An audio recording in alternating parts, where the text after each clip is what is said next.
National boxer Agnipath defence and boxing academy. जैसा कि आप लोग जानते हैं कि अपने अग्निपथ जो डिफेंस एकेडमी है वो स्पोर्ट्स को भी बहुत ज़्यादा प्रमोट करती है। स्पोर्ट्स में हमारा बॉक्सिंग है, रेसलिंग है, उसके बाद वॉलीबॉल है। खास करके हम जो इंडिविजुअल स्पोर्ट्स होता है उसको ज़्यादा प्रमोट करते हैं, उसी को ज़्यादा हम मतलब छोटे स्तर से लेकर बड़े स्तर तक पहुंचाते हैं। उन खिलाड़ियों में आज मेरे से मिलने के लिए एक मेरा पुराना स्टूडेंट आया है जिसकी मुझे बहुत मतलब मेरे को बड़ी खुशी हो रही है। आज संडे का दिन है, हमारे पास कुछ काम तो ऐसा होता नहीं, संडे को हम फ्री रहते हैं। उसके बाद ये आने के बाद अभी मैं आपको इसके बारे में कुछ इसी के मुंह से सुनवाऊंगा। इसके लिए ये नाम है इस लड़के का अमन गुलिया, जो कि रेसलिंग में बहुत बढ़िया है। पहले बॉयज स्पोर्ट्स कंपनी में रहा है जिसमें 14 साल के बच्चे चले जाते हैं, छोटे छोटे बच्चे, और इसने वहाँ पे बहुत बढ़िया मतलब अपना गेम को प्रमोट किया है और फिर इसका अग्निवीर में सिलेक्शन होगा।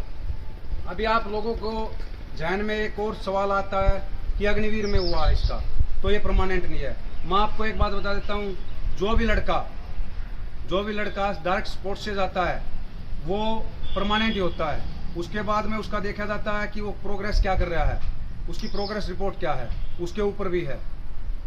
तो अभी अमन गुलिया बताएंगे आपको कहाँ से इसका सफ़र शुरू होता है और कहाँ पे ये फिलहाल हैं। मैं पहले बॉयज स्पोर्ट्स स्क्वाड्रन में एयरफोर्स में प्रैक्टिस करता था। 5 साल तक मैंने उधर प्रैक्टिस की है। उसके बाद मेरा 48 केजी में कैडेट वर्ल्ड में गोल्ड आया था। इसी के बेस पे मुझे एयरफोर्स में भर्ती किया गया और अभी 1.5 साल हो गया मेरे को भर्ती हुए।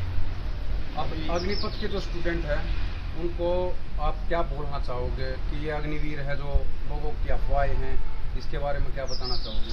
तो जो भी अग्निवीर से भर्ती होता है स्पोर्ट्समैन, वो जैसे उसकी परफॉर्मेंस के आधार पर देखा जाता है कि उसकी क्या परफॉर्मेंस है। सर्विसेज में गोल्ड देते हैं तो उसको परमानेंट किया जाएगा 4 साल के बाद।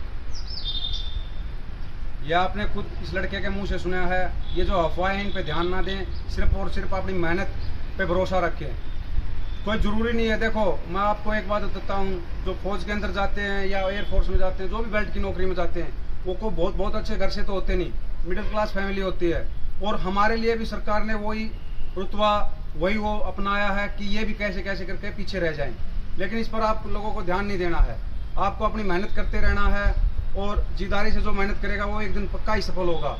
ज़रूरी नहीं है कि 4 साल, गवर्नमेंट की पॉलिसी है आज भी ख़त्म हो सकती है, 4 साल बाद भी ख़त्म हो सकती है, लेकिन जो चीज़ परमानेंट है, जो हमने मेहनत की है